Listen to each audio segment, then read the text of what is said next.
करें भाई उपकार सिंह जी, अभय सिंह जी को, श्री अभय सिंह जी को मुकुट देकर सम्मानित करने का काम करें। इसी में मैं आग्रह करूंगा पलवल के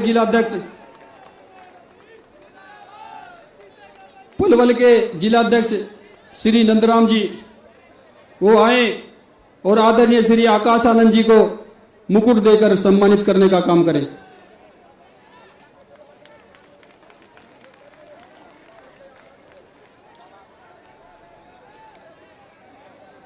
अब मैं निवेदन करूंगा सम्मानित साथियों, कोई भी व्यक्ति जब भी हमारे अतिथिगण बोलने का काम करे या मुख्य अतिथिगण बोलने का काम करे, कोई भी व्यक्ति पंडाल में हुटिंग करने का काम नहीं करेगा।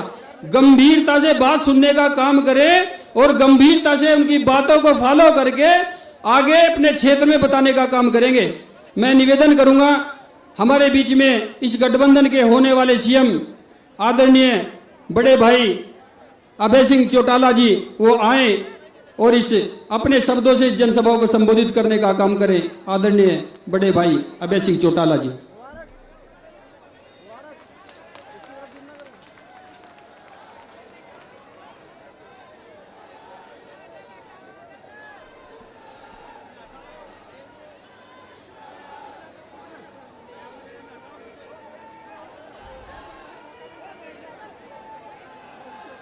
बहुत ही आदर और सम्मान के योग उत्तर प्रदेश की 4 बार रही मुख्यमंत्री, आज की हमारी जिला फरीदाबाद के पिरथा विधानसभा क्षेत्र में मुख्य अतिथि के रूप में आए बहन कुमारी मायावती जी, बहुजन समाज पार्टी के राष्ट्रीय कोऑर्डिनेटर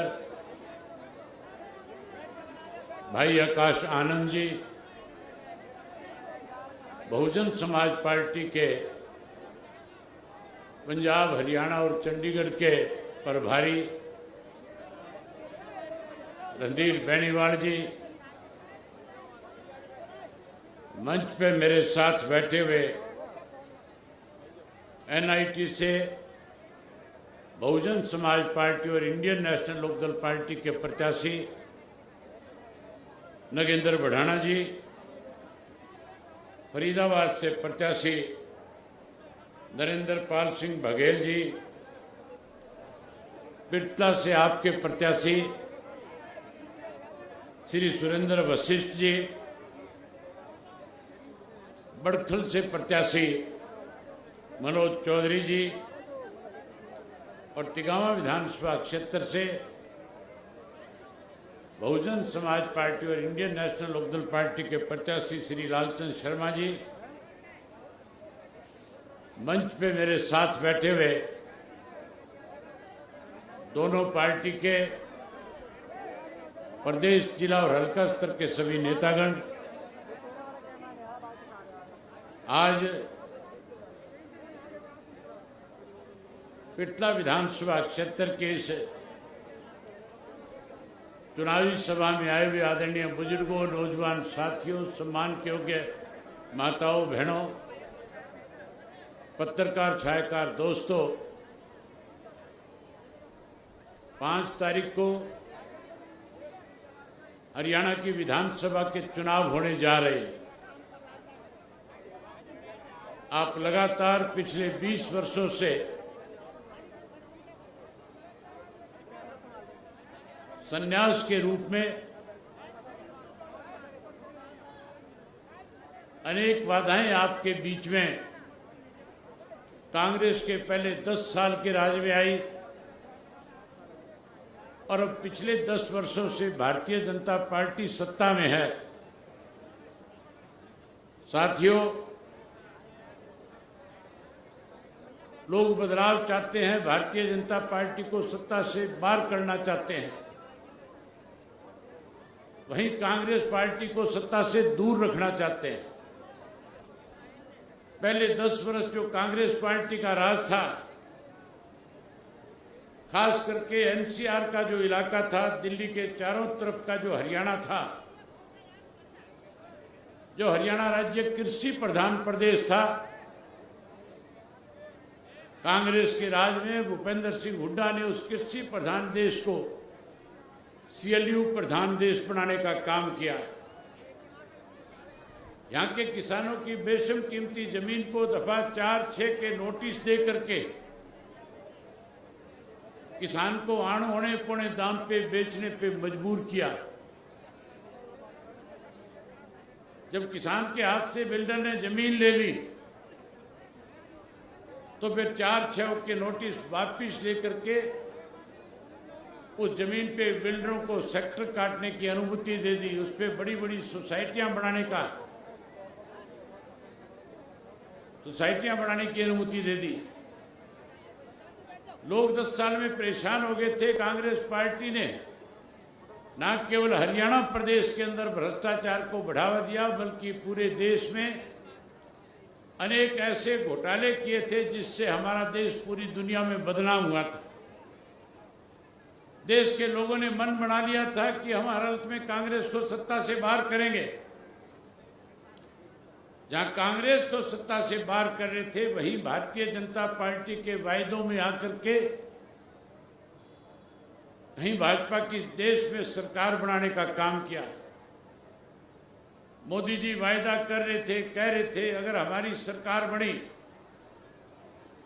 तो कांग्रेस के समय में जो इस देश से धन लूट करके विदेश के बैंकों में जमा कराया गया, हम उस काले धन को वापस लाएंगे और हर व्यक्ति के खाते में 15-15 लाख रुपए जमा करा देंगे।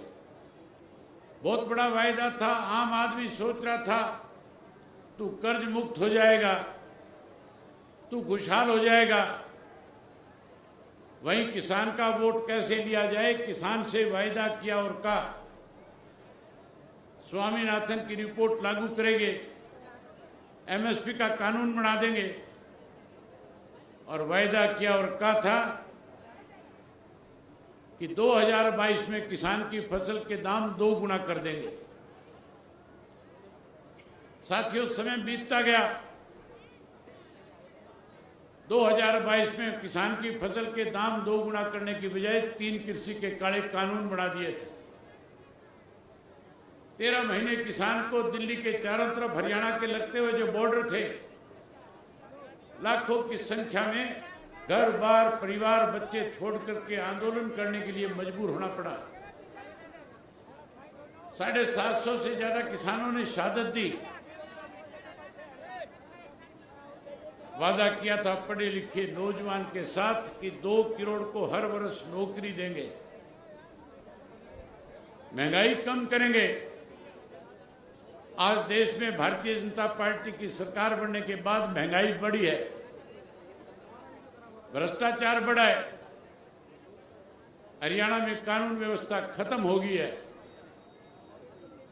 वहीं उसके साथ साथ पढ़े लिखे नौजवान को रोजगार नहीं है। आज इसीलिए हरियाणा प्रदेश का नौजवान अपनी बेशम कीमती जमीन बेच करके विदेशों को पढ़ाई के लिए, नौकरी के लिए पलायन करने का काम कर रहा है। मैंने पूरे हरियाणा का भ्रमण किया।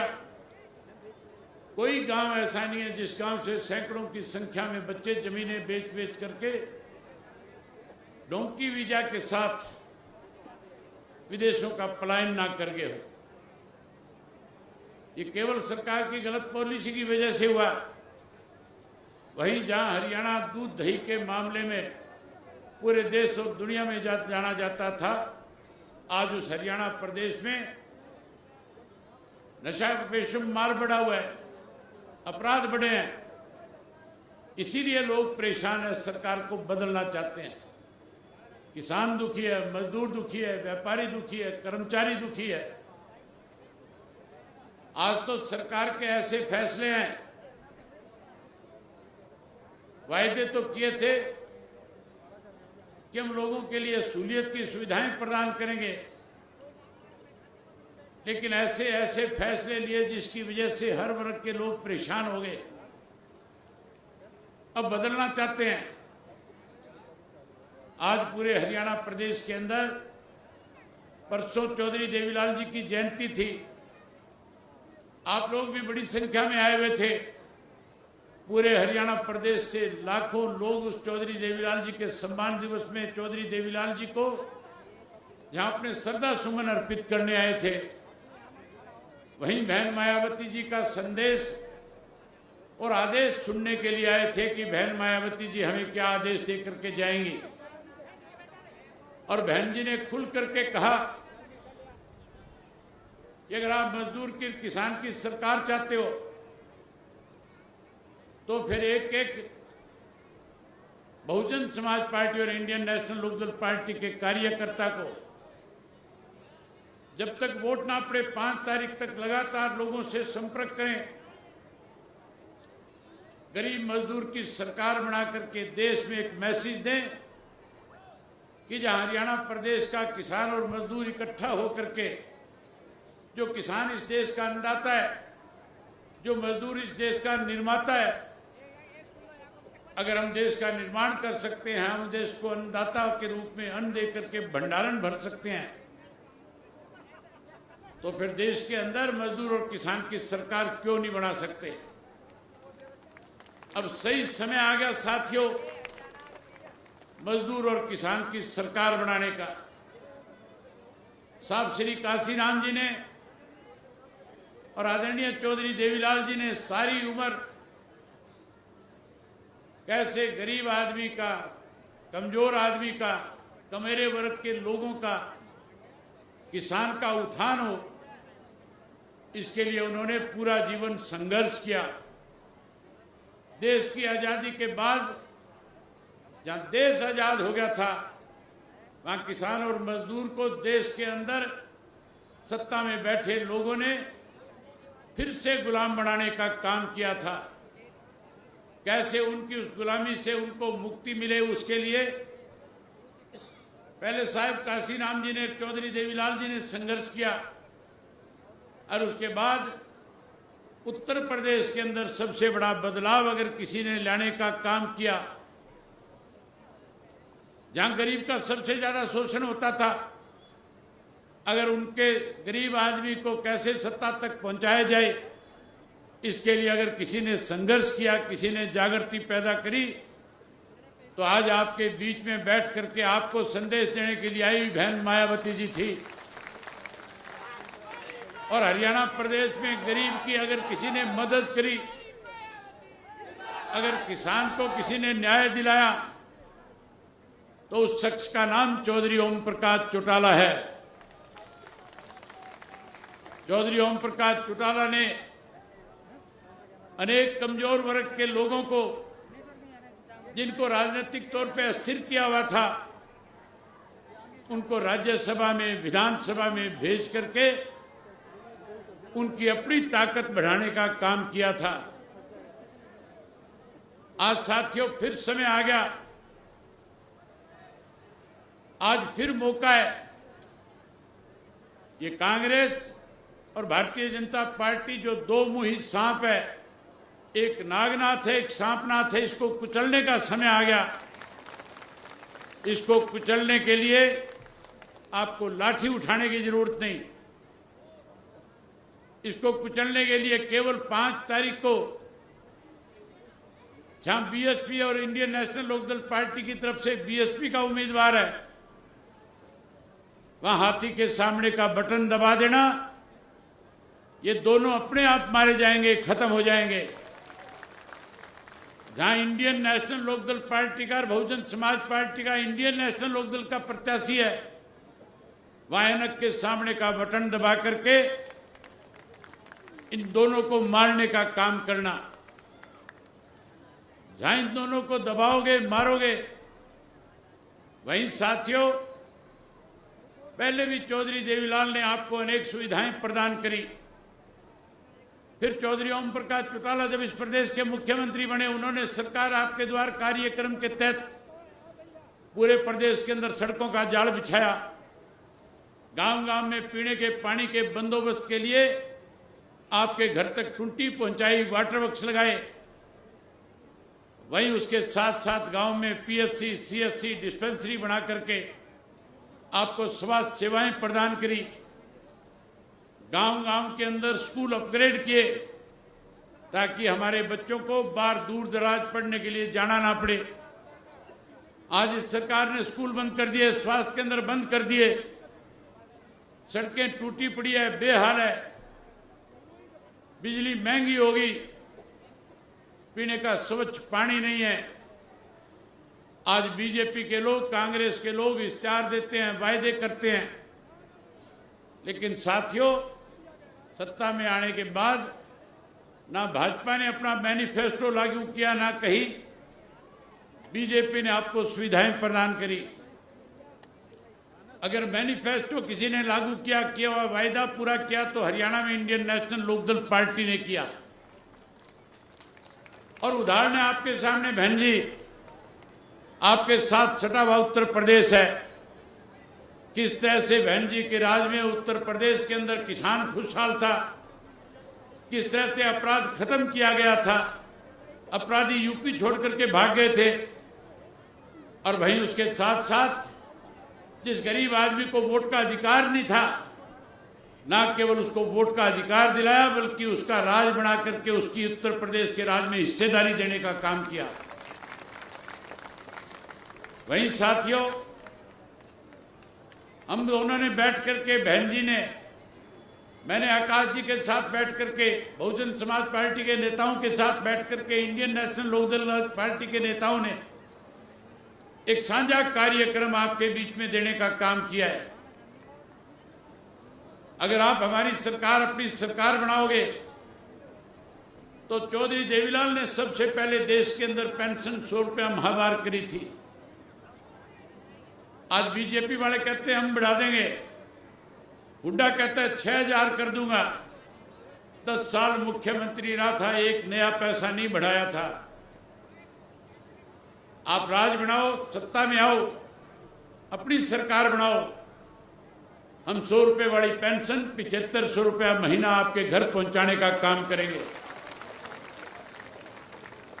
वहीं उसके साथ साथ हरियाणा में 2 लाख पोस्टें वैकेंट है। हमारे युवा साथी विदेश जा रहे हैं, वो हरियाणा में रह करके अपना कारोबार करें, इसके लिए अच्छी पॉलिसी बनाएंगे। वहीं 2 लाख पढ़े लिखे बच्चों को पहले 6 महीने में रोजगार और नौकरी देने का काम करेंगे। जहां 2 लाख को नौकरी देंगे, वहीं जो कोई नौकरी से वंचित रह जाएगा उसे मायूस नहीं होने वायदा किया था और कहा था चूल्हे से मुक्ति दिलाऊंगा, गैस का कनेक्शन घर घर पहुंचाऊंगा, गैस का सिलेंडर मुफ्त दूंगा। गैस अगर सस्ती मिलती थी तो हमारे राज में 2100 रुपये, 250 रुपये का गैस का सिलेंडर आपको दिया जाता था। कांग्रेस के राज में महंगा हुआ, भाजपा ने 1200 रुपये का कर दिया। आप सरकार बनाओ, हमारे दोनों पार्टियों का फैसला है, महीने की 1 तारीख को गैस का सिलेंडर आपके घर में सरकार की तरफ से मुफ्त आपके पास आया करेगा। वहीं 1100 रुपये साथ में देंगे ताकि आपको रसोई के खर्च के लिए घर के किसी व्यक्ति के सामने हाथ ना फैलाना पड़े। वहीं गरीब आदमी को पहले 100 गज का प्लाट अगर किसी ने मुहैया कराया तो चौधरी ओम प्रकाश चौटाला ने दिया था। अब जिसके पास अपनी छत नहीं है, जो भूमिहीन है, उसे चिंता करने की जरूरत नहीं। आपकी सरकार बनने के बाद 100 गज का प्लाट और 2 पक्के मकान चौधरी देवीलाल आवास योजना के तहत बना करके देने का काम करेंगे। वहीं ओल्ड पेंशन स्कीम लागू करेंगे और उसके साथ साथ हरियाणा प्रदेश के हर नागरिक को पीने का स्वच्छ पानी मिले, पानी का पैसा ना लगे। हम आपको पीने का स्वच्छ पानी मुफ्त में मुहैया कराने का काम करेंगे। साथियों, जहां पानी मुफ्त देंगे, बिजली मुफ्त देंगे, हमारे बच्चों को अच्छी शिक्षा मिले, इसके लिए अच्छे स्कूल बनाएंगे। गांव के अंदर ऐसे स्कूल बना करके देंगे कि शहर के बच्चे गांव के स्कूल में पढ़ने आएंगे, शिक्षा मुफ्त देंगे। वहीं उसके साथ साथ स्वास्थ्य सेवाएं कोई 5 लाख की कहता है हम देंगे, कोई 10 लाख के आयुष्मान कार्ड की बात करता है, कांग्रेस वाले कहते हैं 20 लाख करेंगे। ये सारे वायदे कांग्रेस जो आज आपके सामने कर रही है, इन्होंने राजस्थान के लोगों के साथ किए थे। जब इनकी सरकार थी वायदे पूरे नहीं किए, छत्तीसगढ़ में किए, मध्य प्रदेश में किए। वायदे पूरे ना करने की वजह से लोगों ने उनको नकारने का काम किया। आज हरियाणा प्रदेश में भी इस तरह के वायदे करके कहीं ना कहीं आपको लुभाने की कोशिश करते हैं। आप Bahujan Samaj party, Indian National Lokdal party को सत्ता में लाओ, परमात्मा ना करे हरियाणा का कोई व्यक्ति बीमार हो। हम तो समस्त हरियाणा देखना चाहते हैं। चौधरी देवीलाल की सोच थी कि हरियाणा सबसे ज्यादा ताकतवर राज्य बने, सबसे मजबूत राज्य बने और हरियाणा देश के अंदर नंबर 1 राज्य बने। अगर कोई बीमार होगा चिंता करने की जरूरत नहीं होगी, इलाज चेक कहीं कराओगे, सारा पैसा हरियाणा प्रदेश की सरकार वहन करने का काम करेगी, एक पैसा आपका खर्च नहीं होगा।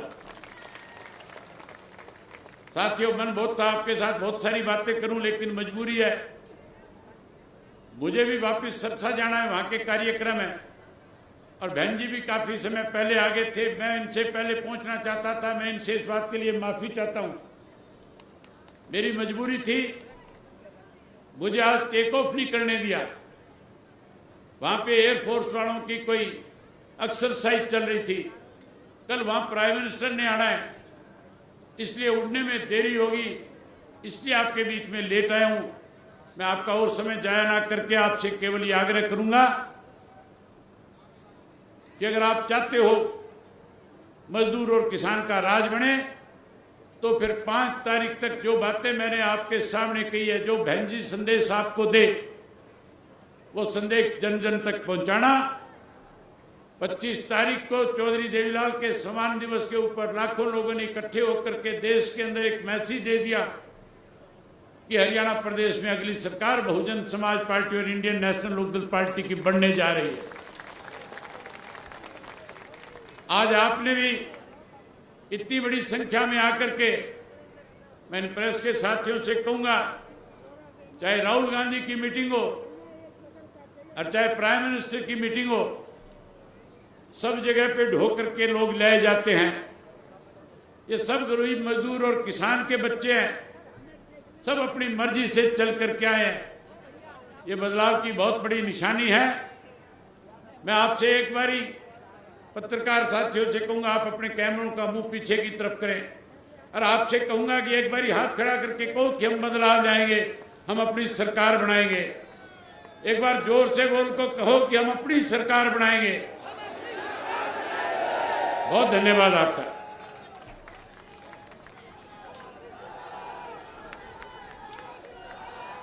अब मैं आपके बीच में बहुजन समाज पार्टी की राष्ट्रीय अध्यक्ष, देश के सबसे बड़े सूबे उत्तर प्रदेश की 4 बार रही मुख्यमंत्री, इस देश के मजलूमों, पीड़ितों, गरीबों, शोषितों की मसीहा, सर्वे समाज के मान और सम्मान की प्रतीक आदरणीय बहन कुमारी मायावती जी से निवेदन पूर्वक आग्रह करूंगा कि आए और अपने शब्दों से इस जनसभा को संबोधित करने का काम करें। आदरणीय बहन कुमारी मायावती जी।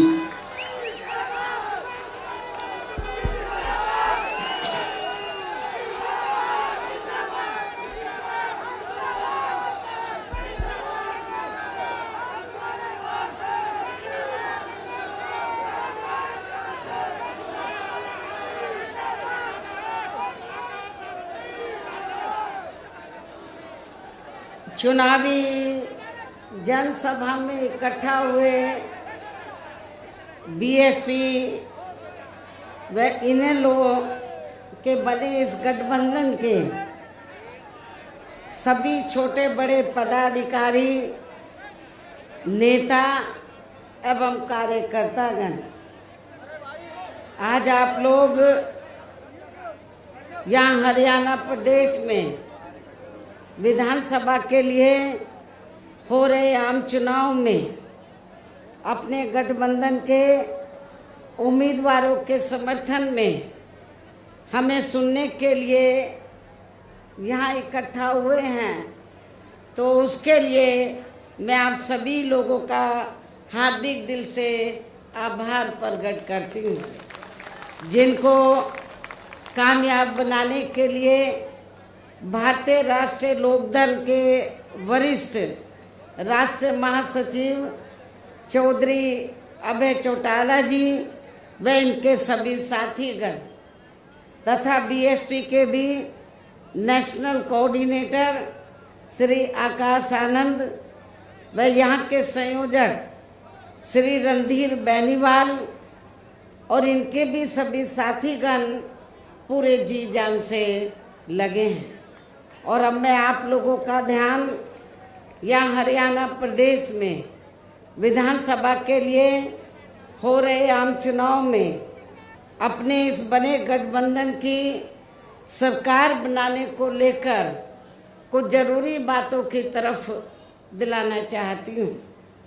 और इस संबंध में हमारी पार्टी का ये कहना है कि अपने देश को आज़ाद हुए व भारतीय संविधान को भी लागू हुए अब वर्षों बीत चुके हैं, और इस लंबी अवधि में केंद्र व आपके हरियाणा प्रदेश में भी विभिन्न विरोधी पार्टियों की सरकारें रही हैं। लेकिन दुख की बात यह है कि इस दौरान आपके हरियाणा प्रदेश में भी यहाँ विरोधी पार्टियों की रही सरकारों में सर्व समाज में से खासकर दलितों, आदिवासियों, पिछड़े वर्गों, मुस्लिम व अन्य अक़लियतों के साथ साथ गरीबों, मजदूरों, किसानों, व्यापारियों एवं अन्य मेहनतकश लोगों का भी पूर्ण रूप से विकास व उत्थान आदि नहीं हो सका है, जिनकी सरकारों की गलत नीतियों एवं गलत कार्य प्रणाली आदि को अब इन्हें और ज़्यादा आजमाने की ज़रूरत नहीं है। और इस मामले में खास तौर से मैं दलितों, आदिवासियों व अन्य पिछड़े वर्गों के लोगों को ये बताना चाहूँगी कि इन वर्गों को यानी कि पूरे देश में SC, ST और OBC अनुसूचित जाति, जनजाति व अन्य पिछड़े वर्गों के लोगों को परम पूज्य बाबा साहब डॉक्टर भीमराव अंबेडकर के कड़े संघर्ष एवं अथक प्रयासों से भारतीय संविधान में मिले कानूनी अधिकारों में से विशेषकर सरकारी नौकरियों में जो इन्हें आरक्षण की सुविधा मिली है, तो उसे यहाँ पहले कांग्रेस की और अब बीजेपी की तथा अन्य पार्टियों की भी रही सरकारों की जातिवादी सोच व मानसिकता के चलते इन्हें यह आरक्षण का पूरा लाभ नहीं मिल पा रहा है। ये पार्टियां इन्हें यह आरक्षण का पूरा लाभ नहीं दे पा रही हैं, और अब तो इनके इस आरक्षण को ये पार्टियां मान्य कोर्ट की आड़ में इसे प्रभावहीन बनाने में व खत्म करने की भी पूरी कोशिश में लगी हुई है। और इसका खास उदाहरण दिनांक 1 अगस्त 2024 को माननीय सुप्रीम कोर्ट का दिया गया निर्णय है, फैसला है, जिसमें माननीय सुप्रीम कोर्ट ने SC व ST के आरक्षण में वर्गीकरण व क्रीमी लेयर आदि को लागू करने की बात कही है।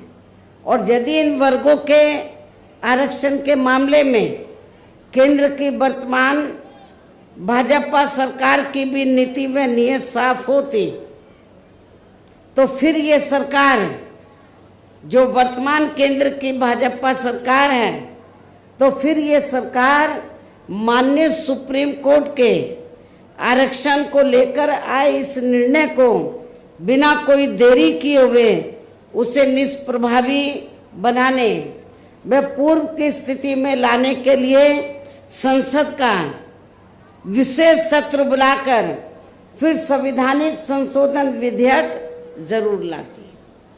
यदि वर्तमान केंद्र की भाजपा की सरकार की नीयत साफ होती आरक्षण के मामले में, माननीय सुप्रीम कोर्ट ने जो निर्णय दिया है तो वो उस निर्णय से आपका जो आरक्षण है आगे चलकर अब ये ना के बराबर रह जाएगा और आपको कोई ज़्यादा लाभ मिलने वाला नहीं है। तो जो अभी तक आपको ये सुविधा मिल रही थी तो उस स्थिति में लाने के लिए तो फिर सुप्रीम कोर्ट का निर्णय है, तो इसको कौन बदल सकता है? इसको सेंटर की सरकार बदल सकती है। वर्तमान में केंद्र की सरकार किसकी है?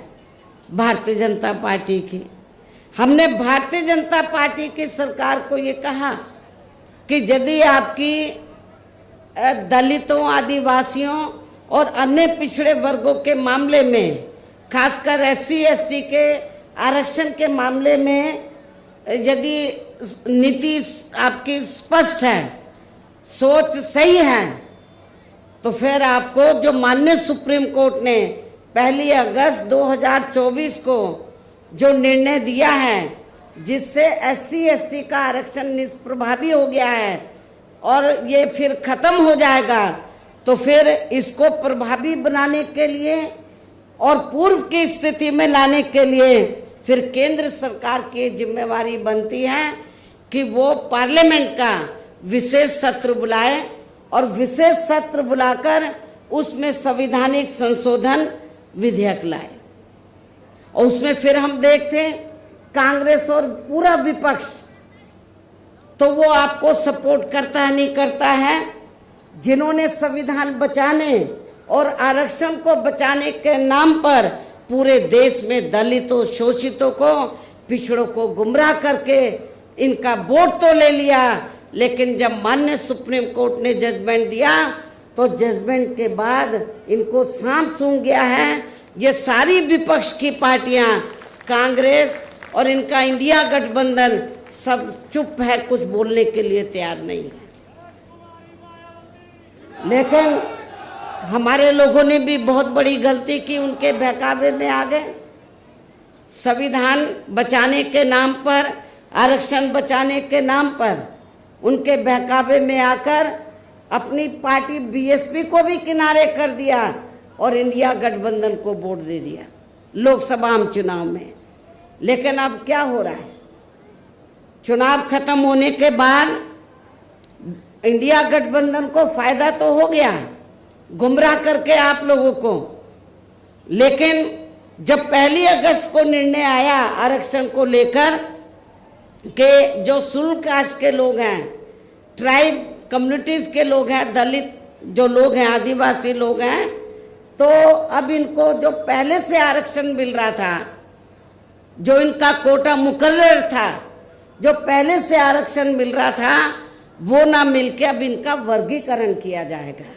जिनको जरूरत है उनको दिया जाएगा और शुल्क कास्ट में जो जातियां मजबूत होगी उनको किनारे कर दिया जाएगा।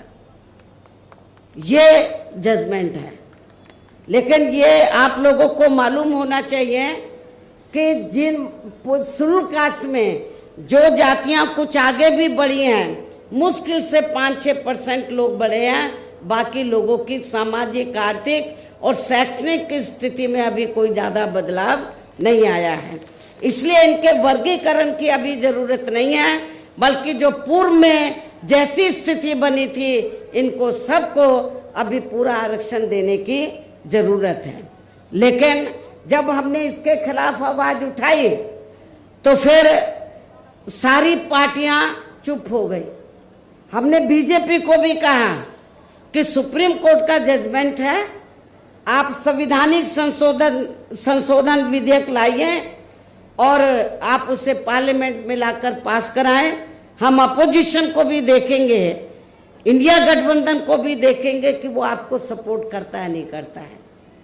तो जो बीजेपी की सरकार है सेंटर की, वो संवैधानिक संशोधन विधेयक अभी तक नहीं लाई है, अपोजिशन चुप है। तो ऐसी स्थिति में आप लोग एक बार तो धोखा खा गए, इनके बहकावे में आ गए इंडिया गठबंधन के, कांग्रेस के, और आप लोगों ने वोट दे दिया कि हम संविधान बचाएंगे, आरक्षण बचाएंगे। जब माननीय सुप्रीम कोर्ट ने आपके आरक्षण पर चोट मारी तो ये सारी पार्टियां चुप हो गई। ये कहती तो हैं कि हम आरक्षण के पक्ष में हैं, लेकिन माननीय सुप्रीम कोर्ट ने जो जजमेंट दिया उसको लेकर ये कुछ भी बोलने के लिए तैयार नहीं है। इतना ही नहीं, बल्कि इसके लिए कांग्रेस व इनके इंडी गठबंधन ने अभी तक भी केंद्र सरकार पर कोई दबाव नहीं बनाया है, और ऐसा करना तो बहुत दूर की बात रही, बल्कि इन्होंने माननीय सुप्रीम कोर्ट के इस निर्णय पर अभी तक कुछ भी खुलकर नहीं बोला है। और इस मामले में केंद्र की भाजपा सरकार व अधिकांश सभी विरोधी पार्टियां अभी तक भी चुप्पी साधे हुए हैं। यहाँ मैं ये भी बता देना चाहती हूँ कि माननीय सुप्रीम कोर्ट ने SC/ST आरक्षण में वर्गीकरण करने और क्रीमी लेयर को भी लागू करने का ये कार्य अब राज्य सरकारों के ऊपर ही छोड़ दिया है। अब ये राज्य सरकारों के ऊपर ही छोड़ दिया है, जो अब अपने हिसाब से इसका पूरा राजनीतिक फायदा भी उठाएंगे। साथ ही इसकी आड़ में इन वर्गों को बांटकर इन्हें आपस में ही लड़ाएंगे। अर्थात अब ये पार्टियां फूट डालो वे राज करो की नीति का भरपूर फायदा उठाएंगी इस जजमेंट की आड़ में। जबकि संविधान के मुताबिक अभी तक क्या था ये जजमेंट आने से पहले, जबकि संविधान के मुताबिक किस जाति को SC व ST की सूची में शामिल करना है या नहीं करना है, तो इसका ये अधिकार अभी तक केवल संसद, किसको था, पार्लियामेंट को था, संसद व माननीय राष्ट्रपति जी को ही दिया हुआ था संविधान के मुताबिक, जिसे 1 अगस्त 2024 को माननीय सुप्रीम कोर्ट के आए निर्णय के जरिए इसे अब वापस लेकर सीधे ही राज्य सरकारों को दे दिया है, जिससे अब इन वर्गों के साथ काफी ज्यादती होगी। अर्थात इनका अब ये आरक्षण ना के बराबर ही रह जाएगा। दलितों का, आदिवासियों का जो आरक्षण है वो ना के बराबर ही रह जाएगा।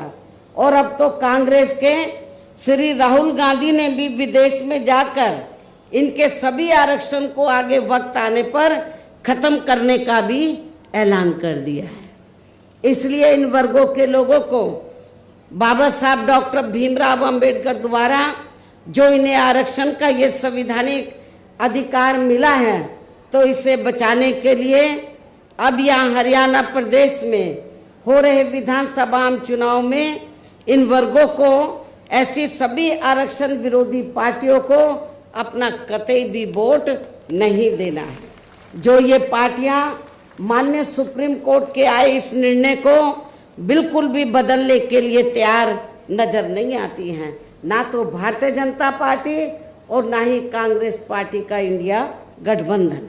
अर्थात इस मामले में केवल ये पार्टियां इन वर्गों को गुमराह करने में ही लगी हैं। ऐसी स्थिति में अब इन वर्गों को यहाँ विधानसभा के हो रहे आम चुनाव में अपने बने इस गठबंधन की ही सरकार बनाकर, क्योंकि ये लोग जो जजमेंट आया माननीय सुप्रीम कोर्ट का रिजर्वेशन को लेकर, इसको ये अभी तक भी बदलने के लिए तैयार नहीं है, ना कांग्रेस ना बीजेपी।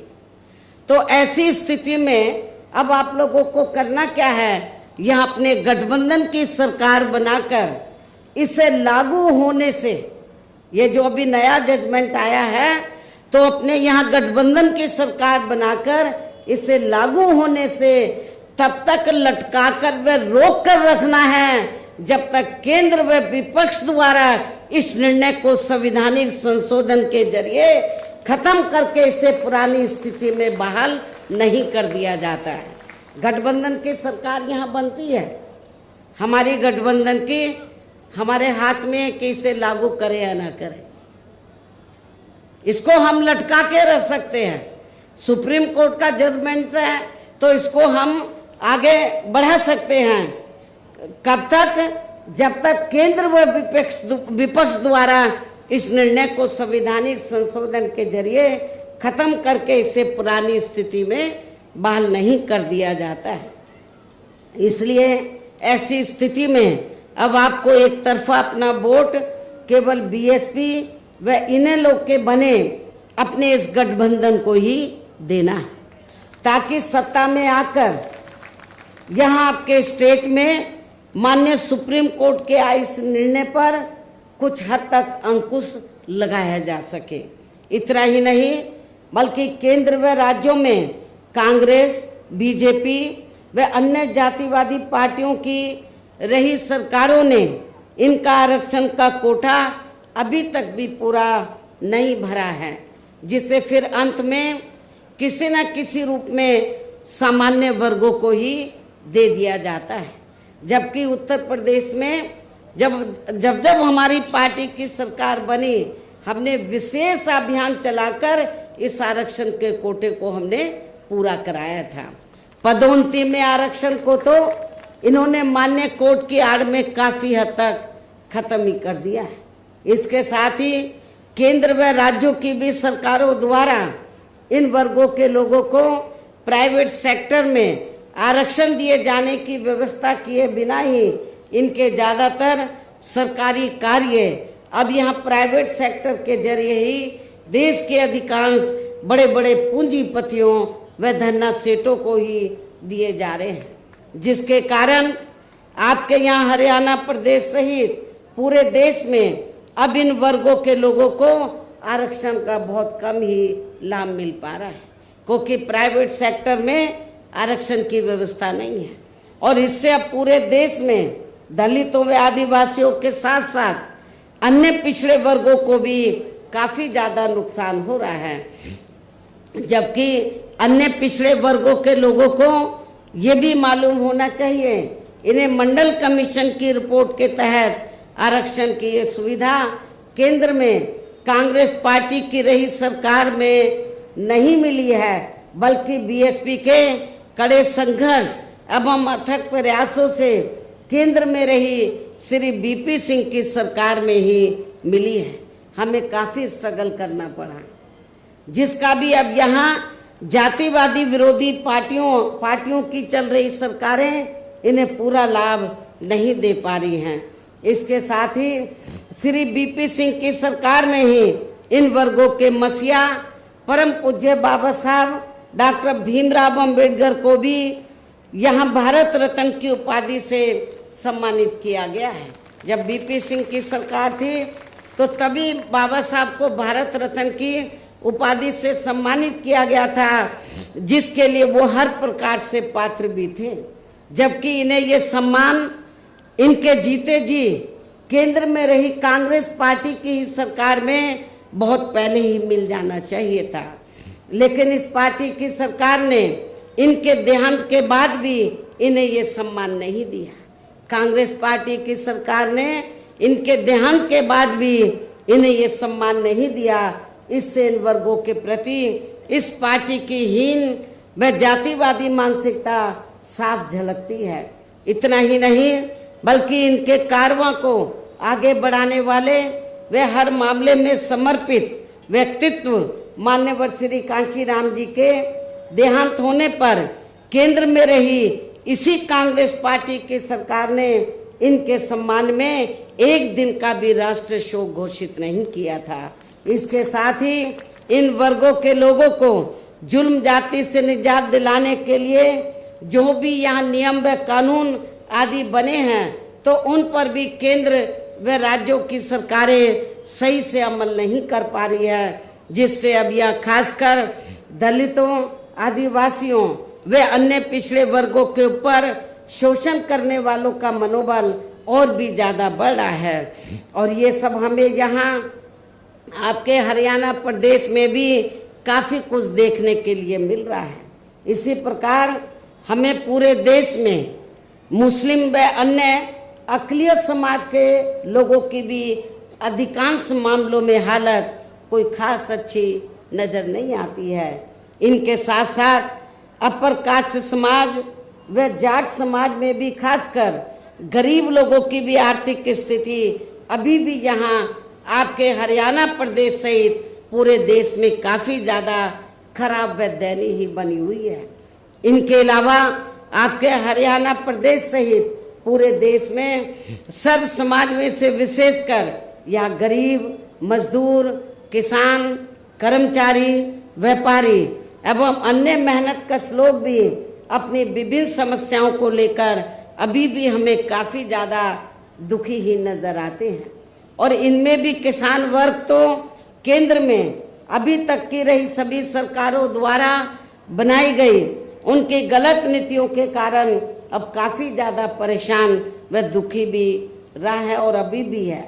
लेकिन इन सब की मुख्य वजह हमारी पार्टी केंद्र में व आपके हरियाणा प्रदेश में भी यहाँ अब तक की अधिकांश रही विरोधी पार्टियों की सरकारों की गरीब व किसान विरोधी तथा इनकी जातिवादी, पूंजीवादी व संकीर्ण मानसिकता के तहत बनाई गई उनकी गलत नीतियों व गलत कार्य प्रणाली को ही काफी हद तक जिम्मेवार मानकर चलती है। और इस मामले में खासकर इनकी गलत आर्थिक नीतियों की वजह से ही आए दिन जहाँ पूरे देश में गरीबी, बेरोजगारी व महंगाई आदि भी काफी ज्यादा बढ़ रही है, जिससे आम जनता काफी ज्यादा परेशान व दुखी भी है। इसके साथ साथ अभी भी अपने देश में भ्रष्टाचार हर स्तर पर काफी ज्यादा फैला हुआ है, जिससे आपका खुद का अपना हरियाणा प्रदेश भी अछूता नहीं रहा है। और इन सब का मुख्य कारण हमारी पार्टी आजादी के बाद से लेकर अभी तक केंद्र व देश के अधिकांश राज्यों में तथा आपके खुद के अपने हरियाणा प्रदेश में भी ज्यादातर सत्ता या खासकर पूंजीवादी पार्टियों के ही हाथों में आने को मानकर चलती है, जिसके कारण ही अब पूरे देश में वे आपके खुद के अपने प्रदेश में भी अभी भी हमें यहाँ सर्व समाज के लोग अधिकांश मामलों में काफी ज्यादा दुखी व परेशान ही नजर आते हैं। जबकि पूरे देश में बीएसपी ही अकेली एक ऐसी पार्टी है जो विरोधी पार्टियों की तरह देश के बड़े बड़े पूंजीपतियों व धन्ना सेठों की आर्थिक मदद से नहीं बल्कि अपनी पार्टी के ही आम कार्यकर्ताओं की आर्थिक मदद से चुनाव लड़कर यहाँ केंद्र व राज्यों की भी सत्ता में आना चाहती है, ताकि हमारी पार्टी सत्ता में आने के बाद फिर बिना किसी दबाव के वे आजाद होकर सर्व समाज के लोगों की सभी समस्याओं का समाधान करके उन्हें हर मामले में वे हर स्तर पर यह खुशहाल बना सके। और इसी आधार पर चलकर ही आबादी के हिसाब से देश के सबसे बड़े प्रदेश उत्तर प्रदेश में, आपका पड़ोसी राज्य है उत्तर प्रदेश, तो देश के सबसे बड़े प्रदेश उत्तर प्रदेश में 4 बार हमारी पार्टी ने अपने नेतृत्व में वहाँ सरकार भी बनाई है। और हमने अपनी सभी चारों रही सरकारों में अपनी पार्टी की विचारधारा एवं सिद्धांतों के तहत चलकर वैसे तो वहाँ सर्व समाज के हितों का पूरा ध्यान रखा है, लेकिन सभी मामलों में प्राथमिकता पहले हमने वहाँ सर्व समाज में से विशेषकर उन दलितों, आदिवासियों, पिछड़े वर्गों व अकलियत समाज को दी है तथा अन्य समाज में से गरीब एवं असहाय लोगों को ही दी है, जिनकी यहाँ हर मामले में व हर स्तर पर सभी विरोधी पार्टियों की रही सरकारों में उनकी हीन, जातिवादी, संकीर्ण व पूंजीवादी सोच होने के कारण काफी ज्यादा उपेक्षा की गई है। इसके साथ साथ हमने उत्तर प्रदेश में, आपको मैं ये बताना चाहती हूँ कि हमने उत्तर प्रदेश में गरीब एवं बेरोजगार लोगों को दूसरी पार्टियों की रही सरकारों की तरह मामूली सा बेरोजगारी भत्ता न देकर उन्हें बड़ी तादाद में सरकारी एवं गैर सरकारी क्षेत्रों में स्थायी रोजगार भी उपलब्ध कराए। इसके साथ ही गरीब भूमिहीन लोगों को खेती करने के लिए उन्हें फ्री सरकारी जमीन भी दी है। और जो गरीब आवासहीन लोग थे तो सरकारी खर्चे से उनके हमने 2-2 कमरों के पक्के मकान भी बनाकर दिए हैं और वहाँ पर सभी सुविधाओं का प्रबंध भी किया है, हॉस्पिटल का, स्कूल्स का, और भी जो जरूरी आपकी ज़रूरतें हैं तो उनका हमने वहाँ पर प्रबंध भी किया है, जिससे वहाँ लाखों गरीब लोगों को काफ़ी ज़्यादा फायदा पहुँचा है। शहरों व देहातों को भी विकसित किया गया है। आप लोगों को ये मालूम है कि शहरों और देहातों में जहाँ वीकर सेक्शन के कमज़ोर तबके के लोग रहते हैं वहाँ घुसते ही मालूम पड़ जाता है कि यहाँ पर अपने समाज के लोग रहते। इतनी खराब हालत होती है, क्योंकि जो पार्टियां अभी तक सत्ता में रही तो उन्होंने आपकी बस्तियों को डेवलप नहीं किया, लेकिन जब हमारी सरकार बनी तो हमने देहातों को डॉक्टर अंबेडकर ग्राम विकास योजना के तहत और शहरों में दलित बस्तियों को मान्यवर श्री कांशीराम जी शहरी समग्र विकास योजना के तहत उनको डेवलप किया, विकसित किया। इसके अलावा हमारी पार्टी की रही सरकार ने वहाँ विभिन्न क्षेत्रों में लगे लोगों के साथ साथ छात्रों, युवाओं, महिलाओं व बुजुर्गों आदि के हितों में भी अनेकों महत्वपूर्ण व ऐतिहासिक कार्य किए हैं, जिनसे उन्हें काफ़ी ज़्यादा लाभ पहुंचा है। किसानों की भी अधिकांश समस्याओं का काफ़ी हद तक समाधान किया गया है तथा उनकी फसलों का भी उन्हें समय से उचित दाम दिया गया है। इतना ही नहीं बल्कि हमने उत्तर प्रदेश में सर्व समाज के लोगों के ऊपर किसी भी प्रकार की कोई जुल्म जाति आदि भी नहीं होने दिया है और वीकर सेक्शन का हमने विशेष ध्यान रखा है। बल्कि हमारी पार्टी की रही सरकार ने वहाँ जुल्म जाति करने वाले लोगों को बिना कोई देरी किए हुए उन्हें तुरंत ही जेल की सलाखों के अंदर भेजा है, जहाँ मेरी सरकार में उनकी सही व असली जगह होती है, जिसकी यहाँ आपके प्रदेश में भी काफ़ी अब सख्त ज़रूरत है।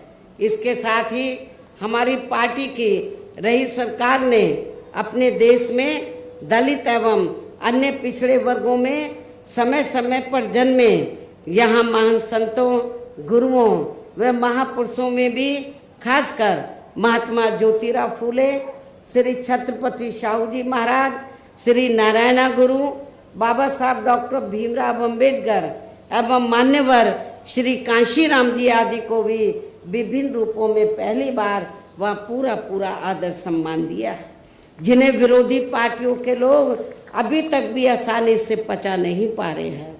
इस प्रकार से उत्तर प्रदेश में हमारी पार्टी ने अपने सभी चारों रे शासनकाल के दौरान वहाँ हर मामले में व हर स्तर पर सर्व समाज के लोगों को काफ़ी बेहतरीन सरकार दी है। और यदि आप लोग भी यहाँ अपने हरियाणा प्रदेश में गरीबों, किसानों व आम जनहित के तथा विशेषकर कमजोर एवं उपेक्षित वर्गों के हितों में ऐसे ही कार्य करना चाहते हैं, इसके साथ ही आपके प्रदेश की जनहित से जुड़ी जो भी यहाँ स्थानीय समस्याएं हैं तो उन्हें भी आप दूर करना चाहते हैं, तो फिर आप लोगों को भी उत्तर प्रदेश की तरह ही यहाँ अपने हरियाणा प्रदेश में भी अपने इस बने गठबंधन की ही सर्वजन हिताय व सर्वजन सुखाय की नीतियों पर आधारित ही सरकार बनानी होगी, जिसके लिए अब आप लोगों को यहाँ अपने हरियाणा प्रदेश में विधानसभा के लिए हो रहे आम चुनाव में अपने गठबंधन का ही बेहतर रिजल्ट लाना होगा। इसके साथ साथ आप लोगों को वोट पड़ने तक यहाँ की सत्ताधारी पार्टी व अन्य सभी विरोधी पार्टियों के साम दाम दंड भेद आदि हथकंडों से भी जरूर सावधान रहना है। और इस मामले में खासकर आप लोगों को विरोधी पार्टियों के जारी किए गए उनके हवाई व प्रलोभन भरे चुनावी घोषणा पत्रों आदि के बहकावे में भी कतई नहीं आना है, जिन्हें ये पार्टियां सत्ता में आने के बाद अधिकांश अमल में नहीं लाती हैं, जिस पर से अब जनता का काफी हद तक विश्वास ही उठ गया है। इसलिए हमारी पार्टी किसी भी चुनाव में अपना कोई भी चुनावी घोषणा पत्र आदि जारी नहीं करती है। वैसे भी हमारी पार्टी कहने में बहुत कम बल्कि कार्य करके दिखाने में ही ज्यादा विश्वास रखती है। अर्थात जो कहती है तो उसे करके भी दिखाती है, और ये सब हमने उत्तर प्रदेश में करके भी दिखाया है। और अब संक्षेप में मेरा यही कहना है कि आप लोगों को अपने खुद के व अपने हरियाणा प्रदेश के भी हित में यहाँ बीएसपी व इनेलो के बने अपने इस गठबंधन की ही सरकार बनाना बहुत जरूरी है। और अब आप लोगों को अपने इस गठबंधन के ही उम्मीदवारों को ज़्यादा से ज़्यादा कामयाब बनाना है, जिसके लिए बीएसपी के उम्मीदवारों को हाथी चुनाव चिन्ह के सामने वाले बटन को दबा के तथा भारतीय राष्ट्रीय लोक दल के उम्मीदवारों को चश्मा चुनाव चिन्ह के सामने वाले बटन को दबा के इन्हें जरूर जिताना है। इस प्रकार से आप लोगों को अपने बने इस गठबंधन की ही पूर्ण बहुमत की सरकार बनाना है, और सरकार बनने पर फिर गठबंधन की ओर से आपके हरियाणा प्रदेश का मुख्यमंत्री चौधरी श्री अभय चौटाला जी को ही बनाया जाएगा, जिनको मेरे आशीर्वाद के साथ साथ इनके पिता चौधरी ओम प्रकाश चौटाला जी का भी पूरा आशीर्वाद प्राप्त है। वैसे स्वर्गीय चौधरी देवीलाल जी का भी हमेशा इन पर आशीर्वाद बना रहा है। इनके साथ साथ गठबंधन की ओर से बीएसपी का एक डिप्टी सीएम दलित वर्ग का तथा दूसरा डिप्टी सीएम अन्य पिछड़ा वर्ग या अपर कास्ट समाज में से ही बनाया जाएगा। और ये दोनों डिप्टी सीएम कौन होंगे इसका फैसला इस चुनाव का नतीजा आने के बाद ही किया जाएगा। इन्हीं जरूरी बातों के साथ ही अब मैं आप सभी लोगों से अपने बने इस गठबंधन के अधिकांश उम्मीदवारों को जिताकर अपनी यहाँ गठबंधन की ही सरकार जरूर बनाना है।